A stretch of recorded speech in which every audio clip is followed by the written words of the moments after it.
Welcome to the very first guest episode of Substance and Style Pod.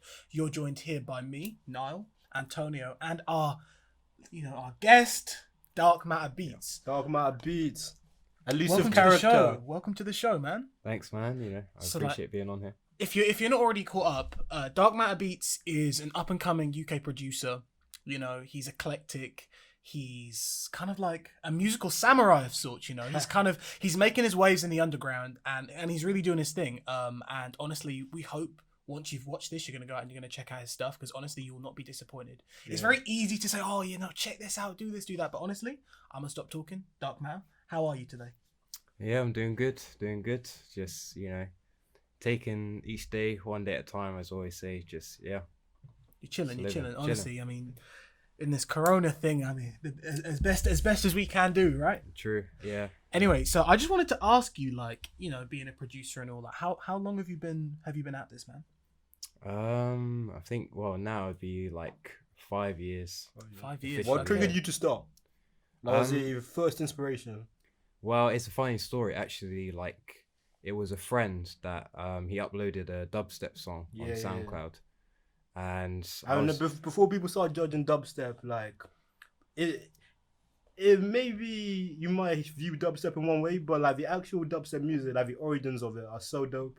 Very UK. It's not all about a Skrillex and big bass drops and shit. Dubstep, technically, making it, that must have given you a good foundation. I can imagine. I'd say because the main thing is, I think, especially with people trying to learn to produce beats now, is there's different stages. So some people start off with sampling, some people don't even touch the production side. They learn the music theory first and then they come into it. But for me, it wasn't even about making songs when I started. It was just about trying out ideas. Okay. Since my friend, he kind of just made a short 30-second clip, and it was the moment he told me he made it that kind of got me curious, and I was like, okay, maybe I can do the same if both go to the same school, we know each other, so it can't be that hard type of thing. And Dark Matter, I want to say, as a producer, how would you position your music? If someone who'd never heard your material before, what kind of lane, on a bass, just a bass level, how would you position your music? Are you more of a Metro Boomin? Are you a Jay Dilla? Are you a Madlib? Obviously, these are great, to each their own, and everyone's an individual artist in their own right. But how do you position yourself as a musician? Well, it's kind of funny because I feel like the generation of producers I came up with kind of like bandits, it's kind of especially with the internet. The internet is the main source of sort of opportunity, I think, for any producer nowadays. Change the game. Yeah, because I think, one of the things about music, like any art, is it doesn't always get the platform it deserves. There's all these talented people that can make good music. They put in the effort, the time, but maybe they're not good at going to events or keeping up with their network. Because it's not just about the art, the creativity. It's you got to market and brand yourself. True. And the internet is a huge solution to that. So 100%. Speaking of internet, you've obviously chosen to go off Instagram recently. A lot of artists, a lot of producers, Instagram is where they contact a lot of people.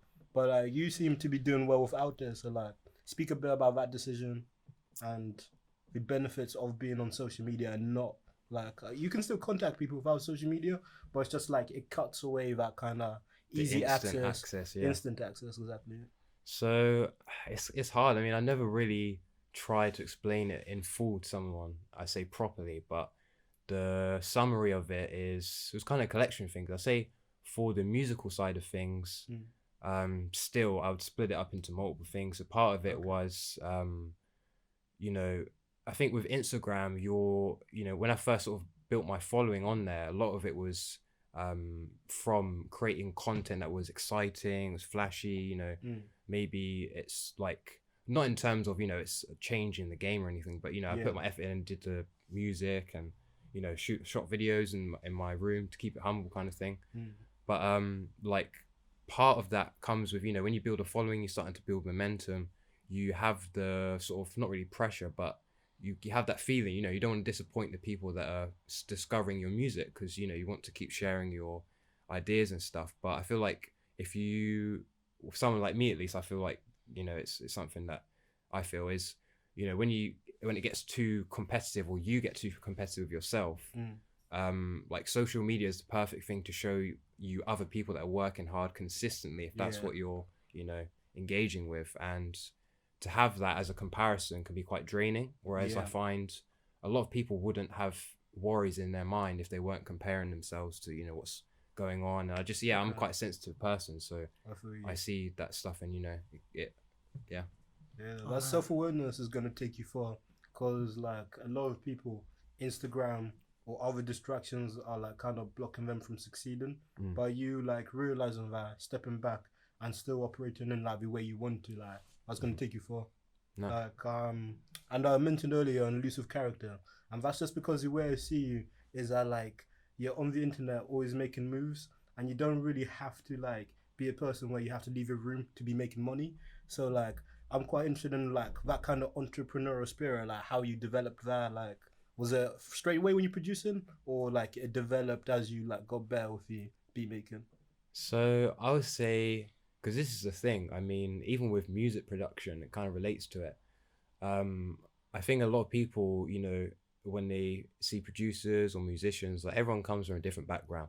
And for me, like I had a great passion for music. Like I say, dubstep, I used to listen to that all the time. You know, I was really into it. But I never had the idea even that making music was possible for a sole individual, especially at that time. It was more so the fact that like it's mainly my interest in computers, like, you know, just trying out software, coding, like the hardware stuff. Eventually, when you get to a certain like level of understanding, you have to look for the next thing to sort of put your focus on. And music just happened to be a fun, cool thing. And mainly I had a friend to introduce me to it.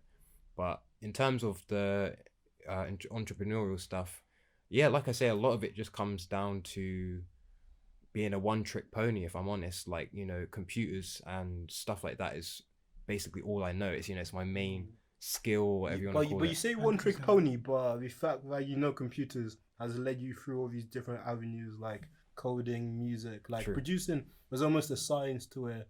It's like technical and creative. So like you're saying computers isn't making you one-trick pony, but in the future, it's once again going to open up so many avenues for you. Like True. 100%, man. And I just wanted to jump on to, like, speaking of music, you know, I always feel like it's really interesting to get a producer's perspective on how they feel music is, because I feel like as a consumer, we can listen to a song and be like, oh, that's cool. And then, like, you know, you got a producer and you're listening to this new...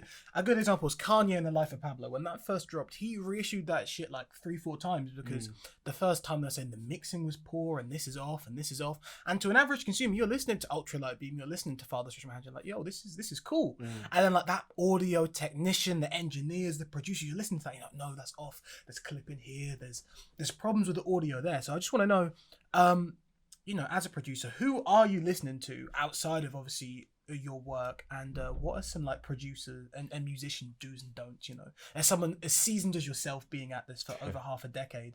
I know you're kind of humble, but so I say, like, that's the funny thing, and I feel like it's why I relate it to philosophy, is that there are no rules. I feel like, especially in our generation, it's like such a showcase for that. You know, there's been so many individual markets and audiences that have been able to come together and discover music. The one thing I've actually noticed is, you know, when you look for certain critical things, I think it's more out of the original creator sort of seeing it in their mind. So for example, if you're a producer, right, you're used to creating something from an idea or an emotion. So when you hear somebody else's attempt at that, if you can call it that, you know, you might have your own version in your head that, because you're so proficient at, you know, fleshing out your own ideas, you could see how another idea could be expanded, which is, you know, a reason why I think collaboration can happen so easy nowadays. You know what I mean? 100%, man. You know, especially like with everything that's going on at the moment. And so thank you for answering the first part of my question. Obviously, the second part, I want to know, what is Dark Matter listening to? So on your Apple Music, on your Spotify, on your SoundCloud, what are you listening to? Why are you presuming that Dark Knight listens to on Spotify and Apple? No, I said I said Spotify, Apple, and SoundCloud. No, who says Dark Knight is on Trap and I'll be banned with downloading? I mean, he might do. But we don't promote that. Pay for your music. Listen. Support you know, creators. No matter how you do it, you know. But no matter how you listen, like what are you listening to, man? So for me, it's kind of a weird one. I feel like again, it relates to my non-traditional introduction of music, but it's kind of like I have a SoundCloud that is, like I say, it's about as old as my like producing career, Okay. and throughout all of that time I've liked songs and tracks. So, archive, innit? Yeah, and you can go through every like you've ever clicked on. So It's a lot like a of throwback because you're going back to these like points in time when you first listened to the song. And that's dope. And that's the thing as well, is like you can do that for anyone on SoundCloud if they've got their account of public. So now I think there's about like 4,000 likes. You can see it all there. Like, you know, there's no like I don't hold back if I like a song. Yeah. Give me three names. Cold. Give me three names. 3 off the top of the head names. For inspiration or just who I listen to in general? Both. Inspiration, 3 inspiration, 3 who you listening to. Oh, okay. I'll say in terms of songs, like inspiration for sure. It'd have to be Nipsey Hussle. Okay. A little Uzi Vert, because I just like the fun, playful stuff. You know, allows me to keep that energy in my music and my approach. Third one.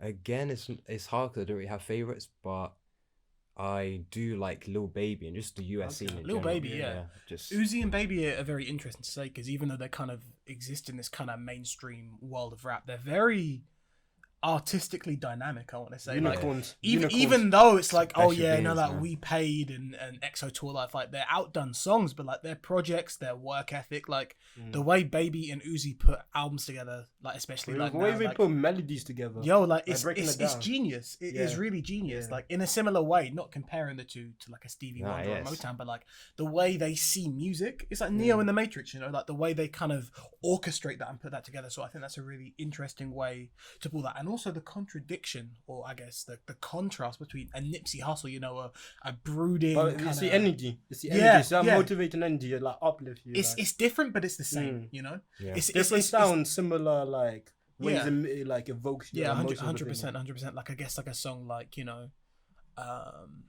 Last Time That I Checked, and then you know something like Emotionally Scarred. They're different messages. They're different, but you know, there's that sonic.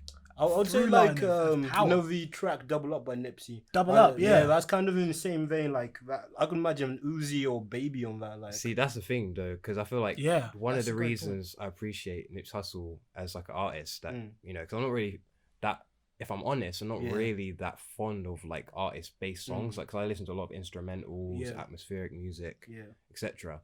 But with Nipsey Hussle, his catalog is so big. He's one of those artists that there's everything in there. Because for me, like I get it. There's the songs like Double Up and you know, like you say. But for me, I don't even like the flat out motivation. It's more the gems. Like for me, when I heard Ocean Views, the beat, it's a vibe. Like it gave me the goosebumps. So like, that's what my taste goes off of. So that Nipsey started out as a producer as well. Yeah, exactly. So he knows what he's got doing. like a philosophy to him. But like some artists, like the podcast is called Substance and Style.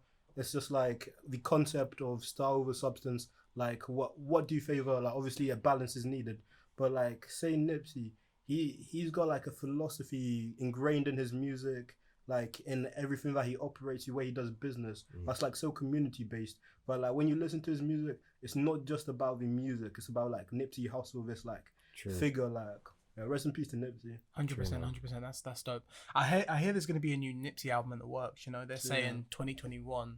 Because Racks in the Middle was meant to be the first single off of that sophomore album, and they're saying people kind of behind the scenes, associates Nipsey, saying there is a new album coming as well. That it was mostly finished, you know, at the point of his death. So like, I guess it's not going to be hopefully like an XXX Tentacion and like Bad Vibes Forever, where it's just throwing Noah Cyrus at it, throwing everyone under the sun. People who didn't like. Hopefully, X. it's more like a Mac Miller Circles, 100%. where they had like John Bryan, the producer who was working with Mac, and like he kind of finished it with what he interpreted Mac's vision to be. So hopefully like there's people behind the scenes involved with Nipsey by like curating it in a way where it's a Nipsey Hussle vision, even though it's like not with us, but like 100%. like you said, if the album was close to being finished, that's probably a big help as well. Like 100%. It's less like filling it in, like they did with Triple X. You could tell that a lot of these songs were 1 minute. Travis Barker, Kanye. That sounds like vinegar in a milkshake. You know, that's what that sounds like to me. I know some people like it, and I'm not. You know, if you like it, you like it. You know, no shade. It's just I definitely. as a kid, I thought posthumous music was kind of cool. Like, wait, Yeah. like this came Mystical. out after they died. Like, it was Yeah. kind of confusing to me, Yeah. you know, as a concept. Posthumous movies, posthumous films. Mm. But like now looking back, it's like, no, that artist's creative vision, you know, is very important to really carry through. Like, what do they want? Because a lot of the time, even because Tupac's posthumous music started off strong because he had so much music, they didn't even have to change it. Maybe change a beat here or there or polish it up. But like, yo, like Tupac got 200 songs. Like, just chuck them shits out. We'll rake in the money. But like, it got to the point where Tupac's last album, Pac's Life, literally had like recycled verses, same as Biggie's last album, duets, recycled verses, recycled this, and you've got T.I. on a track. Like the subject matter of like the songs aren't even matching the hooks, aren't even matching the features. It's just like Frankenstein's monster of like that. music projects where you just get loads of different ideas, but they're too disparate to be like really cohesive. So it's like when labels or estates are kind of trying to make money because maybe they're in debt or whatever because the artist passed and 100%. whatever, like, and then it's just too forced and it feels unnatural. Prince was really on that, on like artistic creative control and control over his catalog, especially and his like, estate as well. His estate, yeah, make sure Prince his music kept, is looked after, like he great kept legacy. that on lock and key because even like the posthumous album that did come out by Prince, it actually got critically acclaimed. I want to say like that was really like his material and his vision. But how did you learn about like pacing yourself and when to like go with your music, when to take a break? Is it just kind of like your own personal kind of mentality and you just see how you're feeling and you go with that? Or I say it kind of depends on the timing. I say mainly because timing and my perception at the time.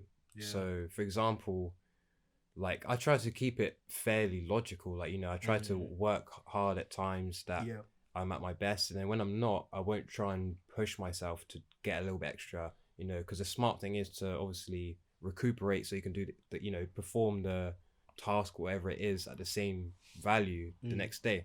Obviously, some days you might feel like you did less, some days you feel like you did more. But for me personally, I found that's the way to not burn out because, you know, if you've got the potential there, it's a shame to waste it by, you know, putting too many expectations on yourself. So as long as you're consistently making a move, you're not, you know, you're doing the right thing, I'd say. Yeah, that's dope, man. That's dope. And I just want to ask you, so like, just, you know, a quick snapshot of your career. What are 3 of your favorite beats or songs you've made, you know, so far? And why? Yeah. Like, give a story behind them if you can. Okay. A little bit of context. Let me think. So I'll definitely say first of all, this song called Issue with Ike. Okay. Tune. Making the beat, it was a very, very simple beat you can hear in the song, but the atmosphere during the time making the song was just good. It was a good time, you know, we were enjoying it. It was a fun process. It was all free, flowly smooth. So it's just good memories in general. And it kind of gave me the confidence that, you know, I am good at what I'm doing. I'm not like psyching myself out. You know, there's people out here to make good music with, so that really gave me a boost. Second of all, there is a guy in America called Go Trey ATL for Atlanta, and I couldn't choose a song, but it's the first album that we did. A whole album. Yeah, His whole album. That's cool. Yeah. This man is so humble. He just like downplaying the like, oh, you know, man, you did a whole album with an international artist. That's big, especially at, you know. Well, I say like the main thing is, like I say, it's kind of like a cheat code, is just like knowing the technicals of computers and stuff. Yeah. Like I hopped on the whole sort of upcoming popular thing of like having a beat store and using a dedicated company and site that is built for selling beats, or you know, even just getting in contact with artists. Did they take a cut or it was pretty streamlined?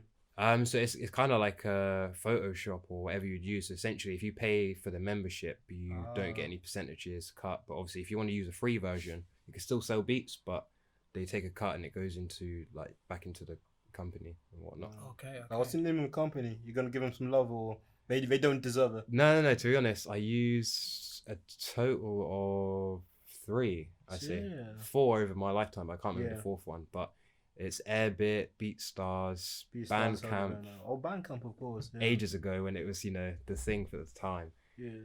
And Reverb Nation as well. Reverb It's the Nation. OG one. Yeah, okay. Just anywhere where I could sell beats, really, anywhere I could just host beats. That was Where'd you get most love? Which kind of artists you working with? Obviously, you're like. Wait. Before we get to that, we got 2 of his favorite tracks. We need his third one. Yeah, And then we'll come to that. Sorry, guys. At least someone remembered. Yeah, at least someone remembered. Yeah. So what's that last one? You know, you've told us 2. The last one. There was a artist I'd done a song with. I'm trying to remember the name. This just shows how many people you work with. Like, It's how many people you've worked with. It's more that, yeah. It's remembering the sound of, or the name of the sound that is inspiring me. That's I'm thinking of my head. There's so many names, with beats as well. Yeah. But I think it's called Problem by this US artist. Hit me up through Instagram. Wait, Problem. Cold. Yeah, that's the name of the song. The guy on Child. Wait, just for reference, if you guys don't know who Problem is, he's the name of the No, song. name of the song. Oh, okay. Sorry. Nah, that's fine. My bad. I literally Cool. thought you worked with Problem. I was like, yo. If I did, man. Yeah. Fair enough. Yeah, But that'd be good. sorry. Okay.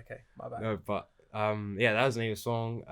And then with the artist, it was someone that I met again on Instagram, like early on, just like growing my account. We just did a video call. I always like to video call people because then I can just it feels like an easier line of communication.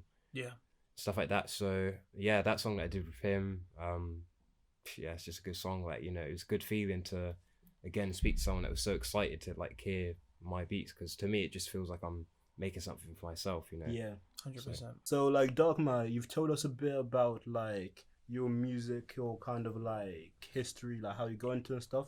So like going forward, do you have any tips on producers and artists on like building a core fan base? Because even though on Instagram, I feel like you got a good like network of artists you semi-regularly work with, or some you regularly work with. Like, so how did you go about doing that?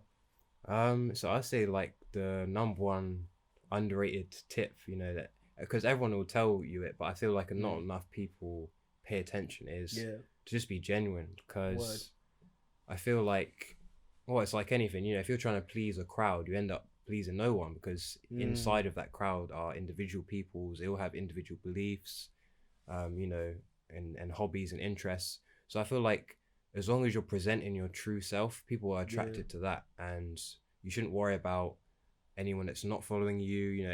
If we're talking in terms of keeping a fan base interested and etc., like I say, an important thing is to use a multitude of different communication platforms. So for example, it's great to have people following you on Instagram, but as many people will say, what happens to your business if Instagram shut down tomorrow? Would you still be here? So it's just about having variety, whether that's through email list or same thing you can do with a phone number to keep people in touch with your releases. It's a bit more personal. But even just putting out content on a regular basis that people can come back to. So they do say content is king. Like, it's true. As long as what you're putting out is valuable to someone, that's all that matters. That you'll build it if you're consistent enough for it to be there when people show up. You're 100%, and I feel like both me and Antonio can relate to that a lot, because if you can tell from what we said, but Substance of Style is really the collision of 2 of our entities coming together. So I'm the culture crypt. I'm a music, media, kind of whatever journalist. And Antonio, content curator, almost A&R manager. He puts together live shows. Man, he's literally a magician with just tricks he pulls out of his sleeve. Underrated. So we're really like a combination of this, and I feel there's real value and credence in what you're saying, like having that regular stream of content, because I feel my kind of platform has flourished in lockdown, and Antonio's kind of thought like, wow, like how can I really think outside the box and keep like, that regular before stream. lockdown, electricity was just events, and we were gonna double down on the events. But like coming to now with COVID, can't do events, so we become more of a media entity. Obviously, Drew behind the camera has helped with that a lot. Honestly, we can't. Shout out to Drew. Shout out to Drew. The silent partner. Hey. Yeah, so like Substance of Style is just like another way to carry on being electricity during lockdown, and obviously now with the Culture Crypt entity, he's done amazing with that. Like over lockdown, just like rolling like snowball effect, like great content on great content, and it's helped him grow. And like Substance and Style is literally just like the joining of the 2 forces, as well as like conversations me and Niall will just have like day by day, and like recording them, and then having dope people like Darkmatterbeatz on as a guest. Thanks. Who like to begin with, we're gonna like just make sure that everything's this decently clean of your podcast and like decently proficient. But then we're gonna build it up until it's like something bigger. And we'll be sure to have Darkmatterbeatz on again. 100%, man. I want to say, Dark Matter, thank you for coming with us. You've Yeah. given us, you know, for a young guy, you've got a lot of knowledge, a lot of Yeah. wisdom. You Yeah. know, I feel like listening to you, I'm like, damn, It's I got motivating. It's to pat motivating myself to be up. But, you around. know, thank you so much for coming, man. I appreciate that. And shout out No, to we Dark definitely- Matter because I told him yesterday, I was like, yo, you know you're coming over. Do you want to hop on the podcast? And he was down. No questions Yeah. asked. Yeah, And he's killed it. Stand up, Appreciate guy. Stand up, Hey, guy. thank you for blessing Is there us, anything man. you want to tell people to check out before we leave? Like, is there anything like what are you working on at the moment? Been like Hot Ones. You seen Hot Ones? Like, you know, on YouTube. Like, what are you working on right now? This is your 30-second plug. What are you working on, man? So music wise, I mean, my YouTube and SoundCloud is like the main hub, so I'm going to be continuing my uploads actually for the end of this week of, you know, time now. So that definitely YouTube, SoundCloud are the places to watch. I'm going to be posting a lot of beats. 100%, man. 2021 You can check beats. them in the links below. All right, guys. So if you're looking for Dark Matter stuff, just check the description. all right? Darkmatterbeatz with a Z at the end, no spaces. No Yeah. space. And don't forget to like, subscribe, tell us what you think, tell us topics you want to see more on Substance and Style. We're always open to constructive criticism, to, you know, opinions. We really want to know what you guys think. I want to thank you for joining us. Thank you for watching, and we'll see you again soon. Thank you.